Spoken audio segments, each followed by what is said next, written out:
First, you have some time to look at questions 1 to 5.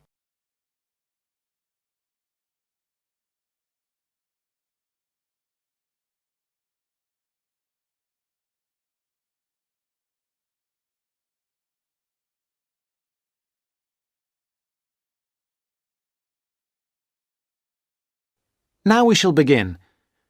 You should answer the questions as you listen, because you will not hear the recording a second time.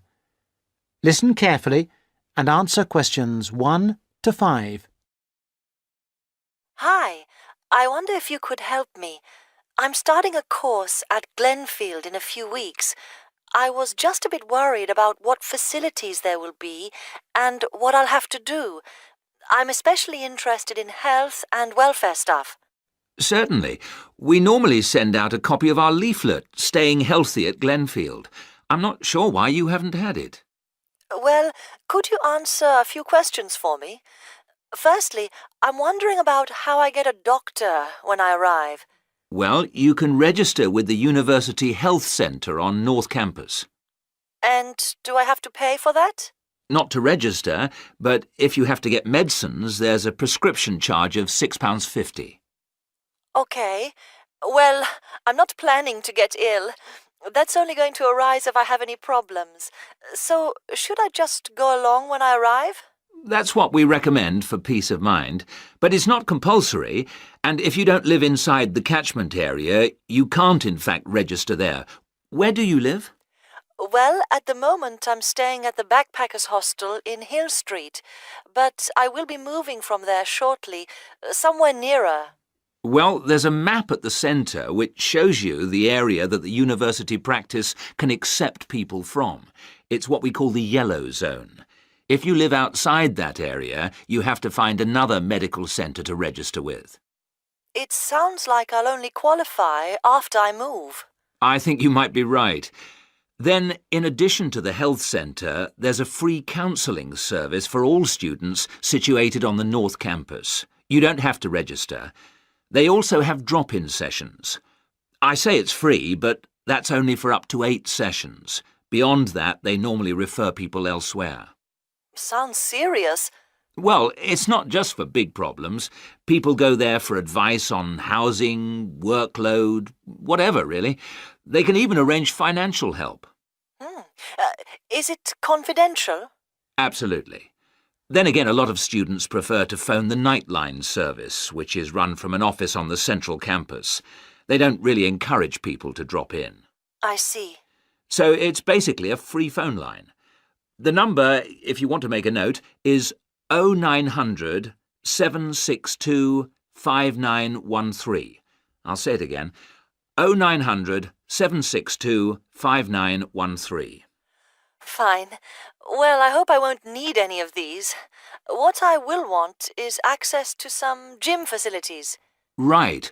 Well, you'll find those on the South Campus in the Sports Centre. It's great, but it's not free. You have to present your student card and pay a fee of £22 to get a pass.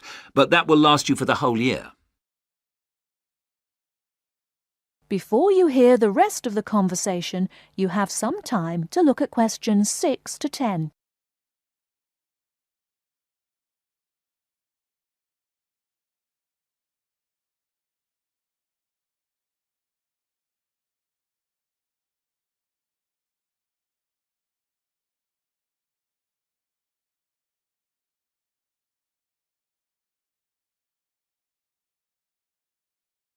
Now listen and answer questions 6 to 10. Is this information on the website? I'm afraid not. I can send you some leaflets or even resend the whole information pack if you give me your details. Could you send the whole information pack, please? Yes, that's fine. I'll have to take down some details. Could you tell me your full name? Sonia Orr. S-O-N-Y... No, I'll spell it. S-O-N-I-A. Then Orr is O-R-R. Orr. OK. And you said you were on Hills Road? Yes, but don't send it there as I'm about to move. I'll give you my new address, which is 22 Winter Gardens. That's Glenfield. And the postcode? Oh, yeah. That's GF23 9BQ. Fine. Now, we're doing a bit of data collection about who uses our services at the moment. Can I just ask a few more questions? Yes, that's fine. OK. If you're an international student, what country are you from? I'm from Switzerland. And how old are you? I'm 24. And finally, which course are you enrolled on? Right. Well, that's a bit complicated, since I'm hoping to switch to economics and history. But at the moment...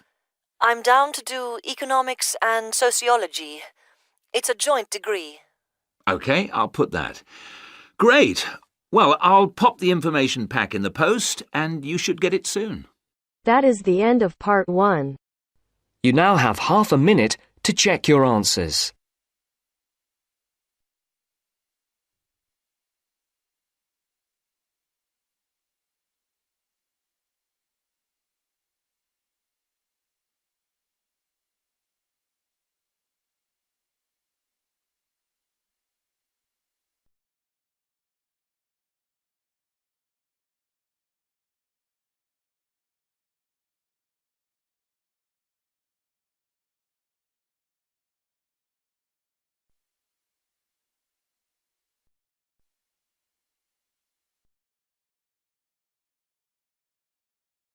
Now turns to part 2. Part 2. A conversation between Mrs. Lamb, a member of the staff in a large hospital, and Andrew, who is a student in the nursing school. Mrs. Lamb is explaining the rules about visiting hours in the hospital. First, look at questions 11 to 14.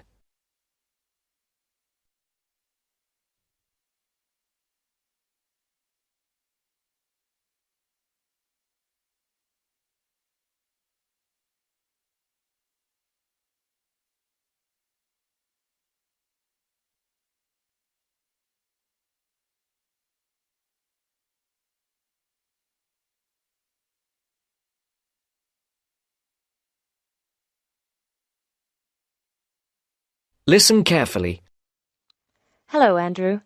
I believe you want to know about visiting hours. Yes, I do, Mrs. Lamb. I have to fill this form out, and I'd like to have some idea why the different parts of the hospital have different times for visiting. I see. Well, let's start with an obvious one. Intensive care. People in intensive care are very sick indeed, and for that reason, we say that visitors can come between 6 a.m. and midnight. I can understand that. At the other end of the scale, our maternity patients are usually quite well, but we restrict their visiting hours from 8 a.m. to 8 p.m. We find they get very tired if we permit visitors all the time. I see. What about the surgical wards? The doctors prefer to do their rounds early in surgical, so visiting hours are 9 a.m. to 9 p.m. Surgical patients are often on very heavy painkillers, and they aren't really very good company for their visitors. But surely the visitors come to cheer up the patient, not the other way round. Of course. And often the visitors are able to help the patient a lot. That's why we allow visitors all day, the full 24 hours in the emergency ward.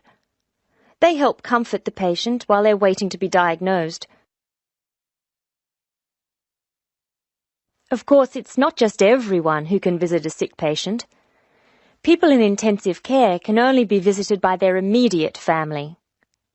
What's more, we only allow 2 people in at any time.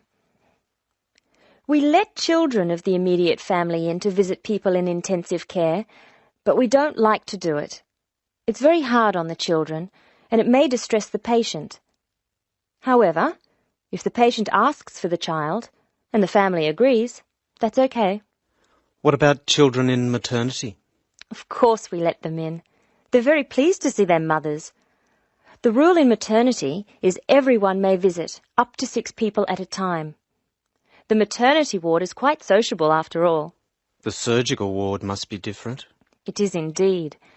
We don't allow children in the surgical ward because of the danger of infection. And as you know, we restrict the hours.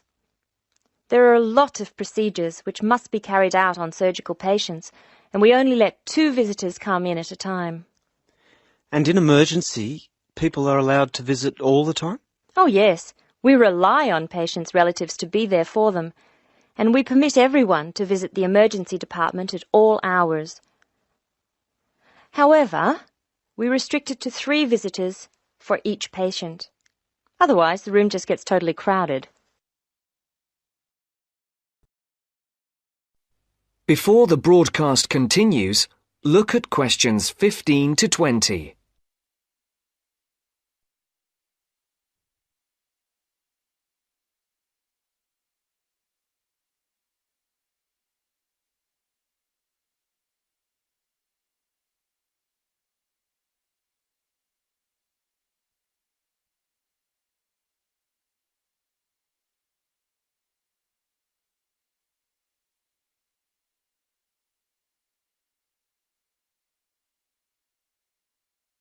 You will now listen to the second part of the talk. Now I have your schedule for the next week's observation sessions. Are you ready? Yes. Where do I start?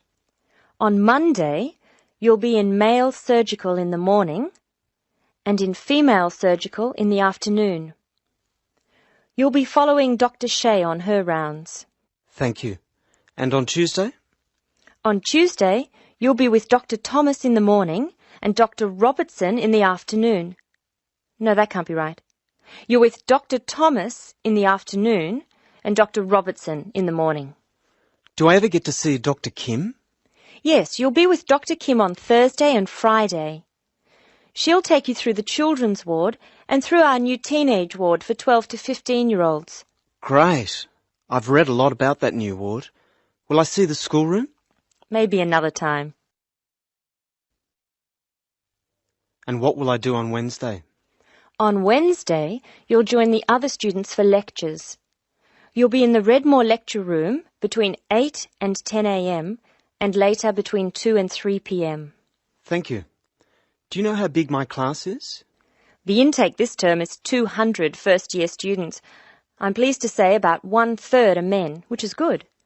Nursing used to be an almost entirely female occupation. I know. My father trained as a nurse, and he was considered very unusual. Is he still working as a nurse? Yes, he's working in a hospital in the country. I guess I just wanted to follow his example. That is the end of part 2. You now have half a minute to check your answers.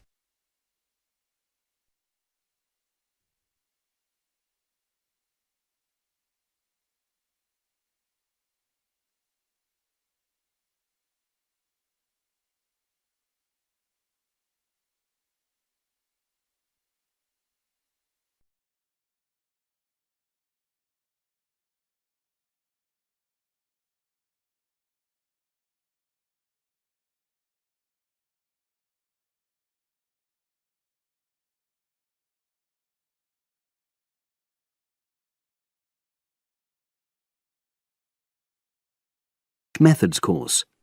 A girl called Leela and a boy called Jake having a seminar with their tutor. Now you have some time to look at questions 21 to 24.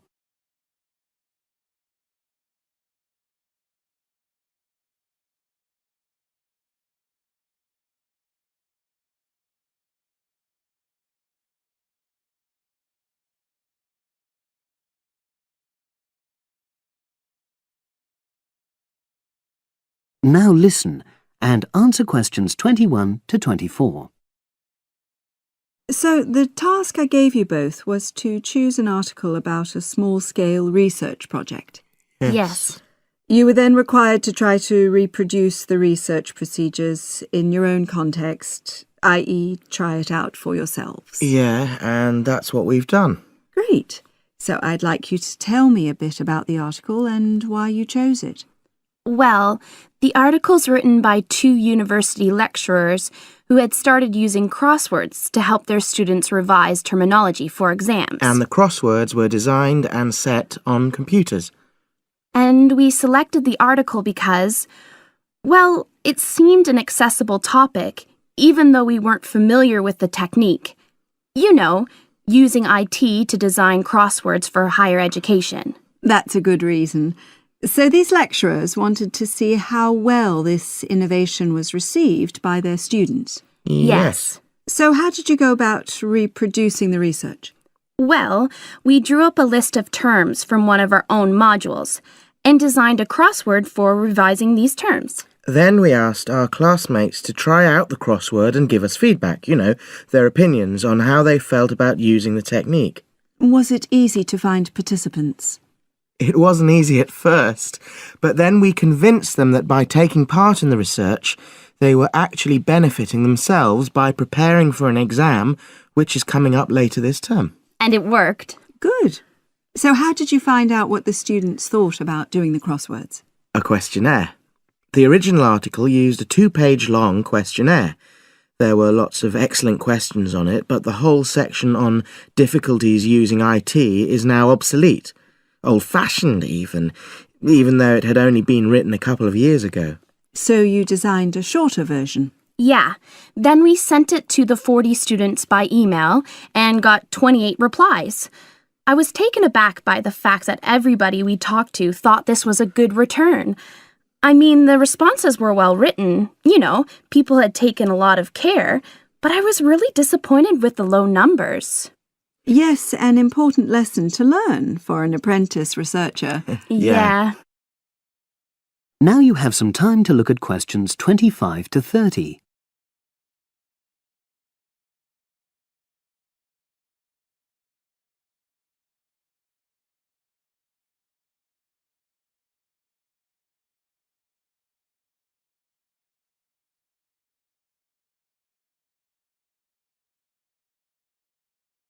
Now listen and answer questions 25 to 30.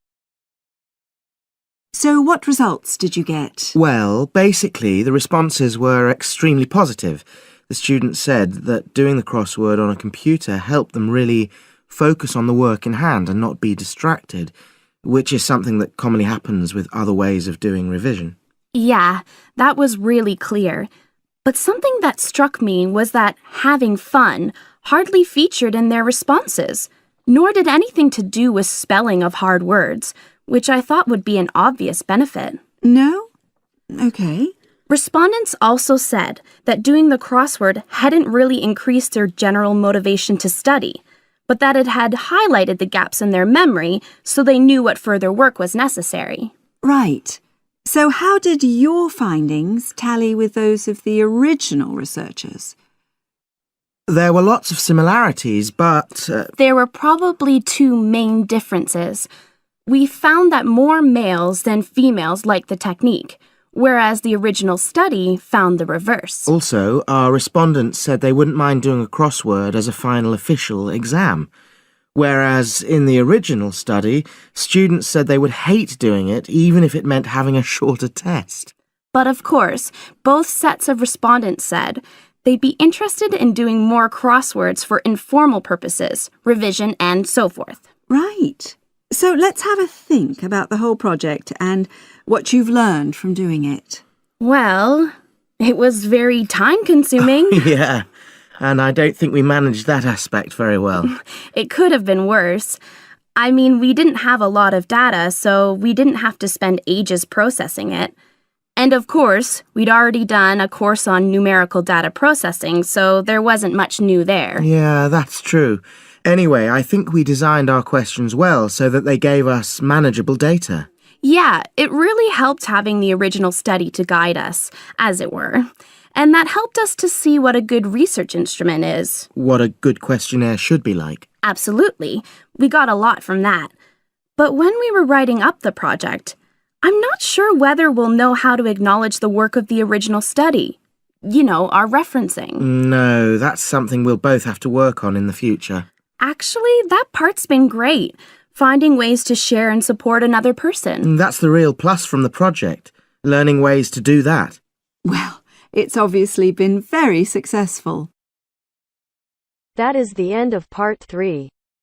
You now have half a minute to check your answers.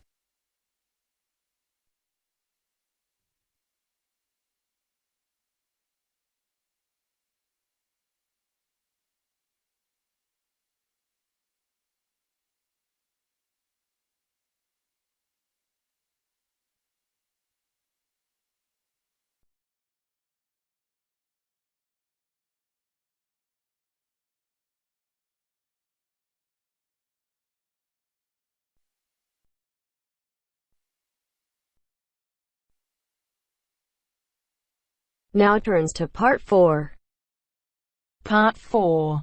We're going to hear a talk on wild rice. First, you have some time to look at questions 31 to 40.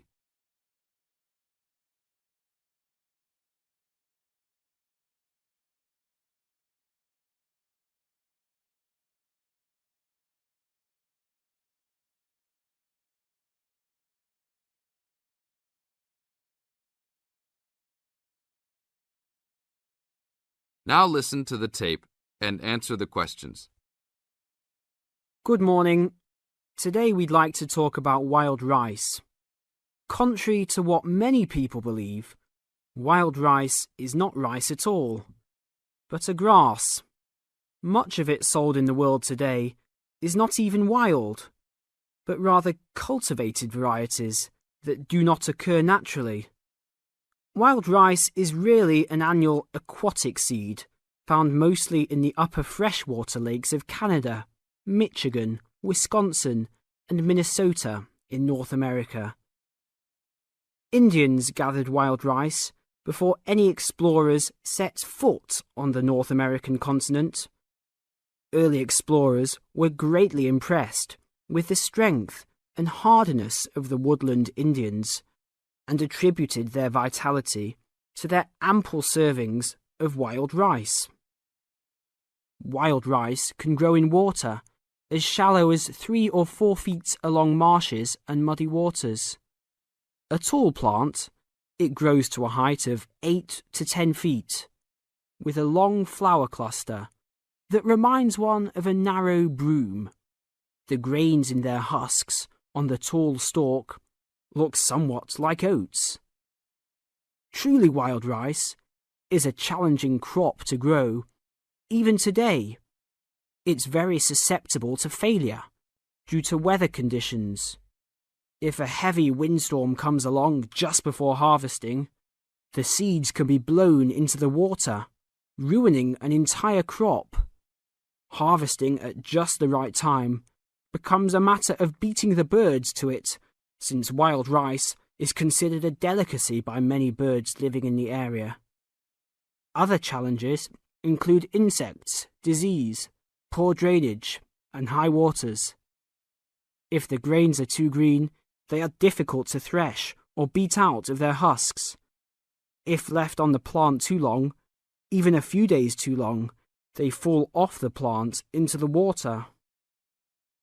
Airboats have brought about recent improvements in commercial harvesting of the wild rice, while newer techniques for parching, winnowing, and hulling have been a help in saving time and labour. Still, it takes about 3 pounds of grass seed to yield 1 pound of wild rice. Buyers should be aware of 2 types of wild rice, gathered and commercial. Foraged or hand-harvested wild rice is gradually being pushed out of the market by hybrid commercial varieties. Hand-harvested wild rice makes up less than 20% of the market today. Heirloom varieties of this foraged grain still exist. In fact, it is the only heirloom grain sold commercially. However, package labels can be deceiving. Though the label may read Indian harvested or organic, the product may be hybridized wild rice placed in freshwater lakes and gathered by Indians in airboats. Hand-harvested, organic, and from the Great Lakes region is the real thing, with superior flavour and aroma, but it may be difficult to find. Though wild rice is one of the most expensive grains, it goes a long way.